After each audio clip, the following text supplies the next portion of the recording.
would the panel please come to the stage? As it changes over, I know you're expecting a coffee break. We're going to power through. If you need a coffee, go out and grab one. But otherwise, please grab your seats. Richard Muirhead, would you please come to the stage? Richard is managing the next panel. This panel is titled Venture Capital versus ICO. Richard, if you'd kindly take the stage. Are you mic'd up? If not, grab a mic. And take the stage. And then please invite your panel up to the stage. So I've known Richard for longer than I care to admit. He's can I call you a veteran of investing? Master. Master, oh sorry, Yoda, the great one. In which case, he's a very good person to moderate the panel. And with him are some real experts in the field, and also some that are what I call crypto curious or on the cusp of changing their lives completely. Richard, over to you. Crypto curious, that's a phrase, isn't it? Hi everybody, it's a little bit hot in here. Everybody come in and sit down, come and join the panel. Grab some water or coffee or whatever. So let's get everybody on stage. Three of us, we should have one more. We do have Stefan, great. I'm going to sit here, yeah. So I'm going to ask these gentlemen, and it's a shame that they are all gentlemen, and we're all wearing way too similar outfits, to introduce themselves. Yeah, so more seriously, my background is, since 1995, working with open source projects to build software companies, built 3, and then have found myself in my third venture fund, Fabric Ventures, focused entirely on this space of decentralized computing, which I think is a pretty big wave. But you might ask, why have I kind of plunged in and launched a venture fund focused on this space? And then I'm moderating a panel questioning the very existence of venture capitalists going forward. And the answer is going to come from our panelists. So without further ado, I'd like to each of you just to quickly introduce yourselves, and we'll pile in. Go, Alex.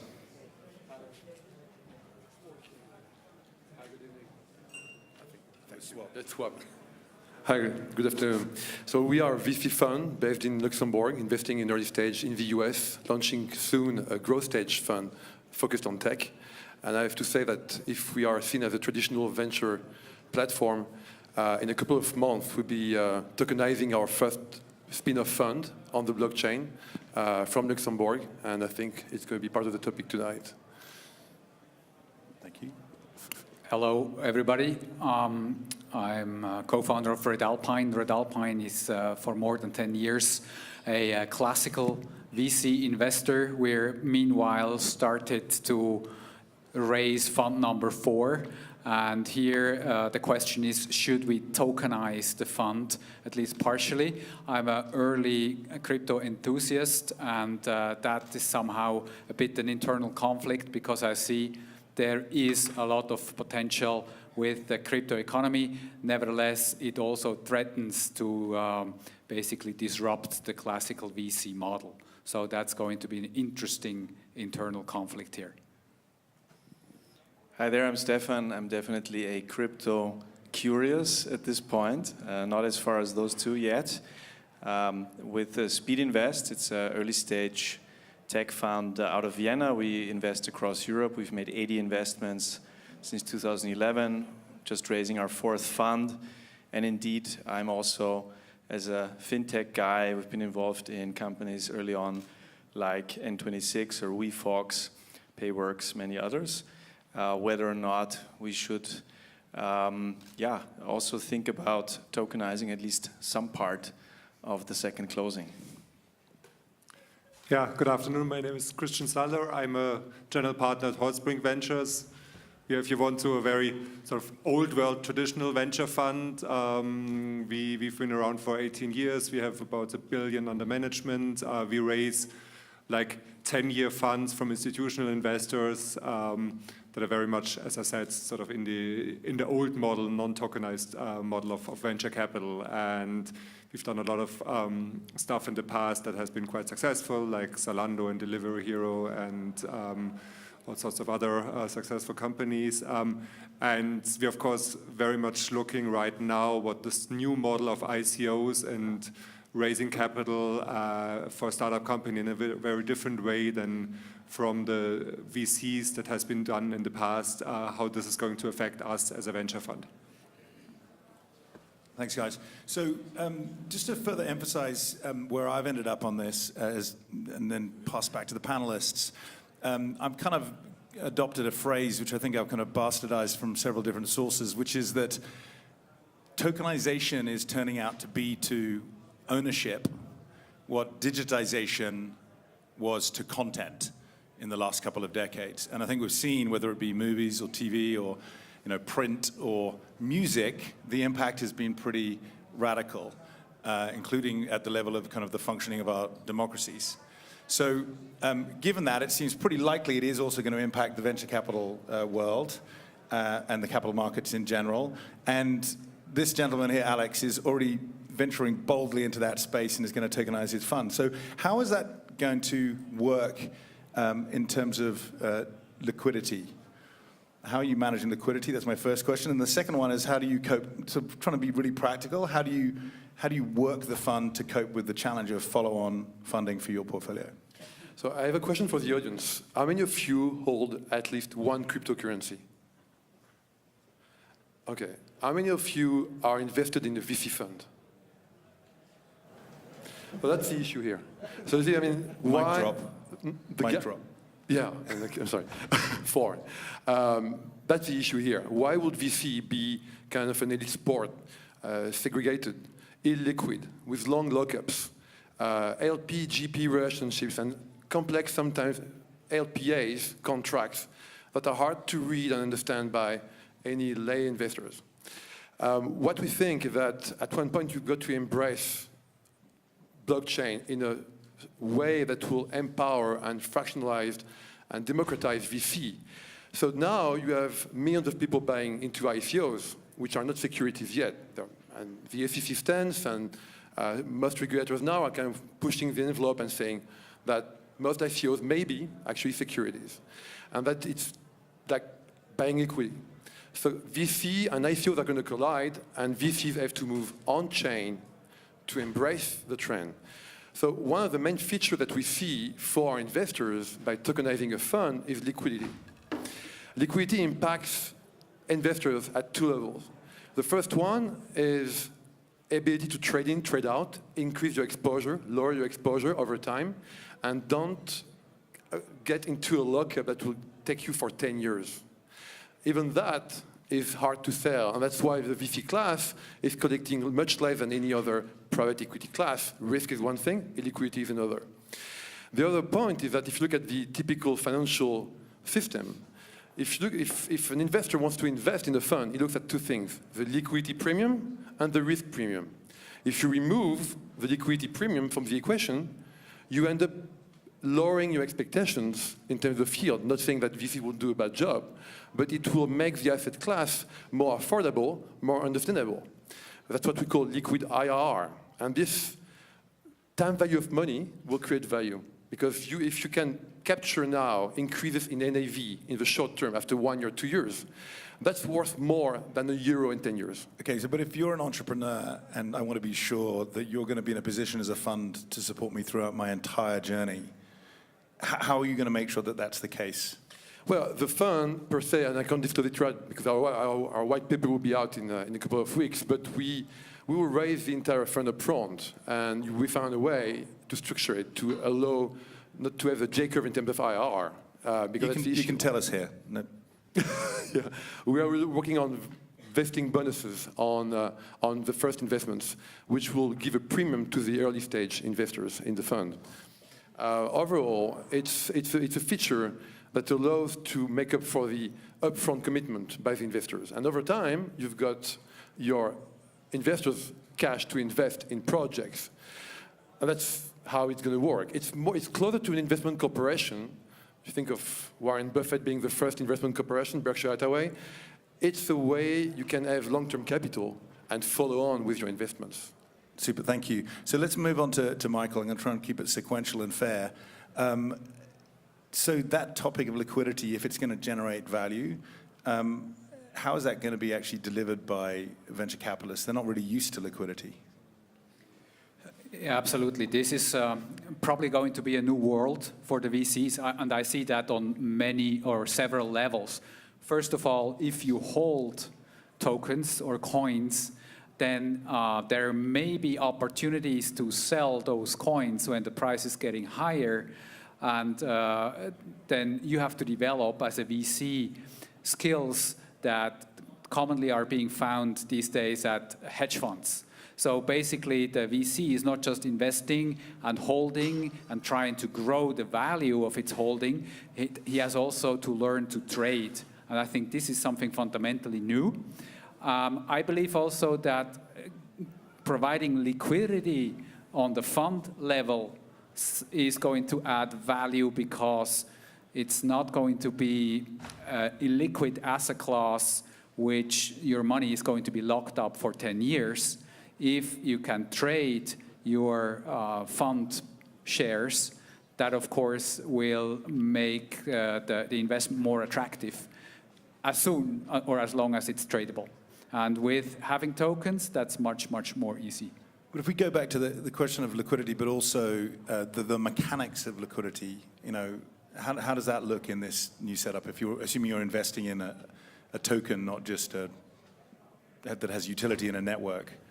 Yes, so regarding the mechanics, I'm not too optimistic, because we still will encounter the same issues that penny stocks these days have. So you will have to provide an active market-making mechanism. You will have to provide a lot of information and also coverage, analyst coverage, because otherwise you're doomed to have the fate of a penny stock, which is not getting out of a very low trading life. And if you're sitting there with this temptation to trade out of your investment that you promised the entrepreneur you would hold for the long term, how do you maintain that bargain with the entrepreneur? Yeah, I guess there has to be some expectation management up front. You cannot do that out of the blue, because that would definitely be a bad sign. So moving on to Stefan, is this perhaps why you're still just crypto curious? There's a challenge here. You're there, you exist to serve entrepreneurs, and it's not clear yet how that's going to serve entrepreneurs. Well, I don't know. I think I'm very open, again, to test this. I think liquidity, making VC investments a liquid asset class is interesting. What I have to say, though, is what I've seen anecdotally, listed funds, VC funds, they've had enormous challenges, right? And there's a reason, I guess, why so few actually have done this. And especially those with hundreds and hundreds of portfolio companies, extremely difficult to assess value. As my colleague was saying, I think you have to weigh the advantages of liquidity, which should make fundraising a lot easier, I believe, with the fact that you will have to hire literally people who can manage capital markets, because we don't have that experience. But I also see it on a different level. I think we have a fundamental, I mean, that my interest is not just on a VC level, it's on a portfolio level. We are in continental Europe. I mean, apart from London and maybe Stockholm, most of Europe does not have a functioning capital market for young companies, right? Let's not forget that. And so I think our geography in particular there's a huge, political interest, I would say, to use blockchain and crypto to drastically remove barriers of entry and costs for companies. And I'm not just talking startups, I'm talking any enterprise. So that's in our fundamental interest. If we can get those portfolio companies faster to the capital markets, I think everyone will be very happy. So it sounds like you're pretty bullish. So then what is the proposition of the VC? Maybe we'll move to Christian. Before I come to that, another thought Sure. here. I mean, I think there's pros and cons to liquidity, right? I was, before becoming a VC, I was working for a startup company that then went public on NASDAQ. And of course, it was great to be a public company and have an IPO and so on.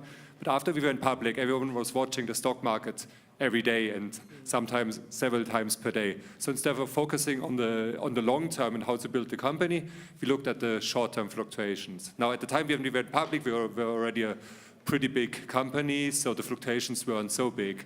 But if you have liquidity in a very early startup, the fluctuations will be huge. And I mean, you can see that for some of the ICOs that happened in the past. I mean, one of my favorite examples, the Denta coin. I don't know if anyone here owns the Denta coin. If you did, at some point you were very rich, and now you're very poor again.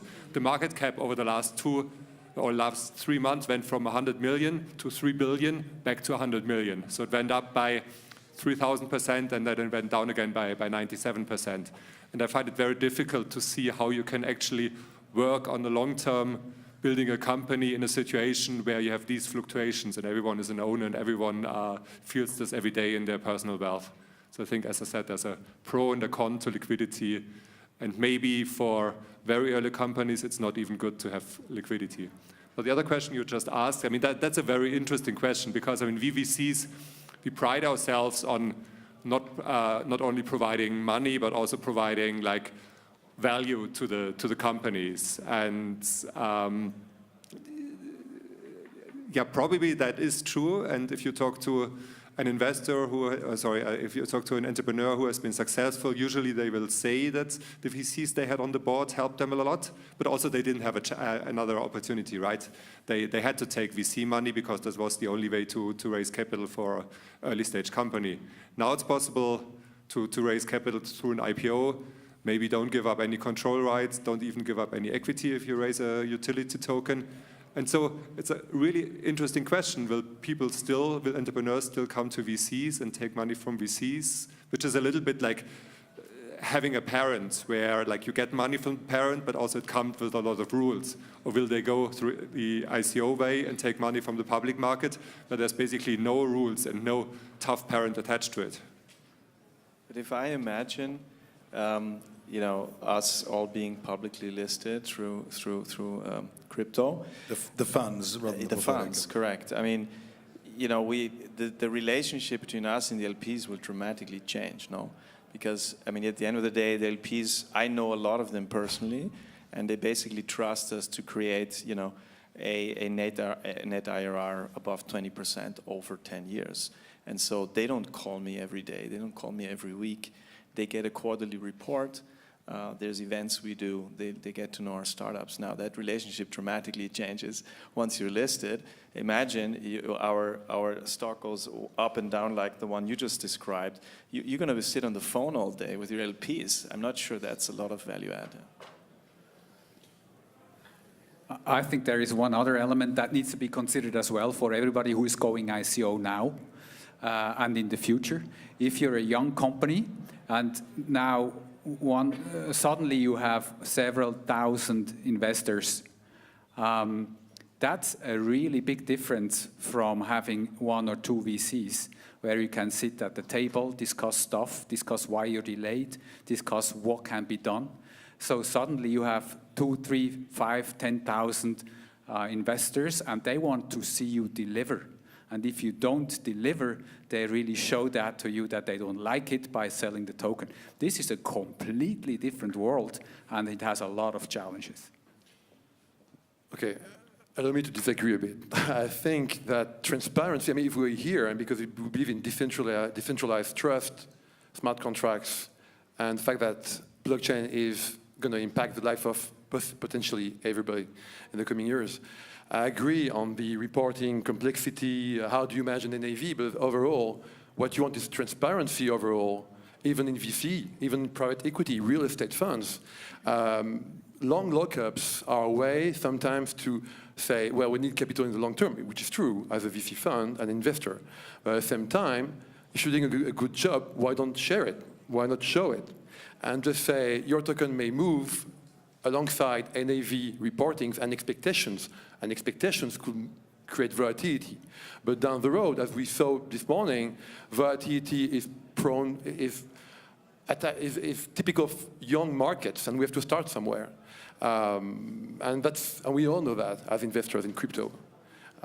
So overall, I think transparency per se is at the root of what we want to do, and I think we all agree on this, that we want to share and open up the VC industry to more people beyond the ICO investments only. Sure. So I'm certainly in the camp that there is very little of the world's capital that is actually deployed in a kind of gainful manner at the moment. Most of the world's capital is actually kind of deployed in order to not lose it and therefore not lose your job. And I think there's the promise here of being able to open the floodgates and get that capital deployed on interesting things like, you know, even missions to Mars and the rest of it. So that floodgate is being opened. It sounds like venture capitalists are going to have to sharpen their game quite a bit to continue to have a seat at the table, but nonetheless there is a strong role for VCs. At least that's what I believe and I understand. But what about, you know, the question of compliance? When I'm talking to some of the most, should we say, conservative limited partners, that's the big question for them. How do we know that we're not involved in transactions with bad actors and we're going to be regulated? How's that playing out, and how's that playing out across different geographies? Any comments on that? And if anybody has any questions in the last minute or two, then please just brew them up and we'll pick off 2 or 3 at once and then we'll present them to the panel. So quick, rapid fire on compliance. Compliance, your question is regarding the investment. How do I check if the ICO or the token I invest in is a good token, or the compliance of the fund with the immediately regulations? listed on a secondary market and someone's buying it, and so you may be sitting alongside on the token registry alongside somebody who's actually just used that transaction to launder money that they made from running guns. Yeah, that's certainly a huge challenge, and I guess the KYC AML has to step up to its game, and you have to be able to whitelist wallets and all of that stuff. Any other thoughts? Totally agree. I mean, I assume that this whole movement will eventually have to go through the same rigorous KYC AML requirements like everyone else. Assuming that, though, I have to say I'm really hoping that this movement will create some really good tech solutions for KYC AML, because we really, really need it. I mean, we're suffering. I mean, I feel so bad. I'm just doing a cash call right now on a fund. I feel terrible having my investors forcing them to go through this. And it's all PDFs and printouts. It's crazy, right? We need tech solutions for this. So if this movement can change it, we're all for it. Yeah. Yeah, I mean, I guess, like, people in the crypto world sometimes think of regulation as something that's inherently bad, and I think that's not the case. I mean, there's probably over-regulation in a lot of things, but on the other hand, we will need some regulation to avoid exactly what you described before. Hands up for the questions. Yeah. My belief, I'll get the final point on that one, is that actually what people perceive as the greatest weakness of the crypto capital markets will actually turn out to be its greatest strength when it's all programmatic, as we've been describing. And so that's going to be really interesting consequences. Hands up quickly. Hello, I'm Vincent Rouge from Token Estate. We're based in Geneva. Thank you for this panel. What I think is a really interesting point that we should touch on is, you know, are you guys investing in ICOs? We've been speaking for 20 minutes, and we all agree that, you know, issuing token is the new way to finance startups, and we haven't touched on this very fundamental point. Do you invest in ICOs? Put your hands up, guys. Who's investing in ICOs or pre? Yes, the crypto curious are not yet, because they're not allowed. What do you mean, we privately? But I think they're pretty curious. Or the money that it's LPs like entrusting us? Yeah, as a VC, would you buy a token? You know, because yes. So 3 of us, yes, we're doing it already. Absolutely not. We already have portfolios, and 2 are not allowed to yet, but I think they're pretty curious. That's my and then before giving the mic back is like, are you guys comfortable with the loss of governance that as a VC you have when you buy a token? I mean, you spoke about the liquidity, right? So you buy a token, you have a liquidity premium, but you lose governance, and we all know that as a VC, you'll either you spray and pray, or either you kind of get actively involved and all that. So how do you negotiate that? Thank you very much. So we're going to take a few questions together. Got that one. Governance when you buy tokens. Next one. Philip Todt, Kicksters. From an entrepreneur's perspective, I don't see venture capital versus ICO as a trade-off or an either-or decision. As from a company perspective, both sources of capital can add different value besides cash on the account. My question to you guys is, well, me as an entrepreneur, I can, once being sourced or funded by venture capital and ICO money, could redistribute that value I create, not proportionally to the venture capitalist and to the ICO investors. How would you deal with that new question? Do I get the value redistributed to the venture capitalists or to the ICO investors? And how do I balance this kind of, let's say, trade-off? I need to trade. So it's kind of linked. So it's going to be both. And how's governance of shareholder and token holder rights going to work? Okay, thank you. Hi, Dan Huber, running a family office. We hear today a lot that technology companies should really think why using blockchain. So you guys are running an existing business model. So explain to us why you're using blockchain. Okay, small question. Thank you. Why use blockchain? I think. Okay, so rapid fire, we're talking about governance rights for tokens and Distribution of value. and could that lead to problems with the distribution of value between equity holders, token holders, and different investors? And why use blockchain? If you allow me on the liquidity question, end of the day, the vision of Vitalik Buterin is a ICO. It's a DAO. DAO is now has been kind of has a negative aspect because of the hack that happened.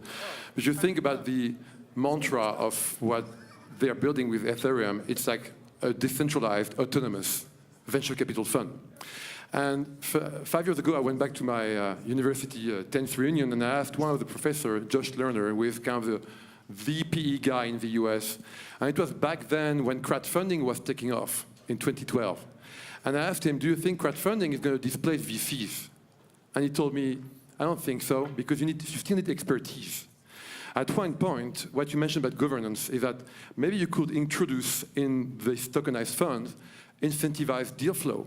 You can motivate your token holders to share projects and share the carry with them. Down the road, will you have voting systems in decentralized VC tokenized funds?